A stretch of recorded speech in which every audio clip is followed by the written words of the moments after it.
High, আমি ড্রামার অপূর্ব। এটা আমার প্র্যাকটিস রুম। বেসিক্যালি আমি এখানেই প্র্যাকটিস করি। আমার এই আপনাদেরকে দেখাই, এটা আমার প্র্যাকটিস রুম। এখানে আমি আমার এই বিভিন্ন সাউন্ড সিস্টেম, এটাতে আমি ভিডিও রেকর্ড করি। এটা আছে আপনার সিডি, মেটালিকা সিডি। এই সিডিতে আমার গান শোনা হয় এবং সাউন্ড সিস্টেম এটা। এর মাধ্যম দিয়ে আমি ঘরে প্র্যাকটিস করি আমার এই পালসোনা রুমে। আপনারা দেখতে পাচ্ছেন এই কিছুদিন আগে প্যাডটা নিয়ে হয়েছে। প্যাডটির নাম হচ্ছে প্যাড স্টার SX51। এই প্যাডটা নিয়েছি। অসম্ভব সুন্দর টোন।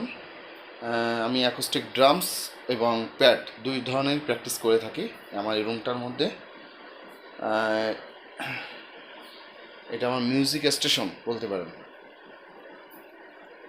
খুব সুন্দর করে আমি যত্ন করে আমি মিউজিকটারে খুব ভালোবাসি। আমি এই রুমটায় প্র্যাকটিস করি। এটা হচ্ছে হেডফোন। হেডফোন দিয়ে অনেক সময় রাত্রিবেলায় গান শুনে প্র্যাকটিস করি। আর দিনের বেলায় সাধারণত আমি লাউড স্পিকারে গান শুনি। সব রকম সাউন্ড সিস্টেম আমার কাছে আছে। ঠিক আছে, তো ভালো থাকবেন। আমার জন্য আপনারা একটু দোয়া করবেন যেন আমি ভালো কিছু করতে পারি আগামীতে। সবাইকে ঈদ মোবারক।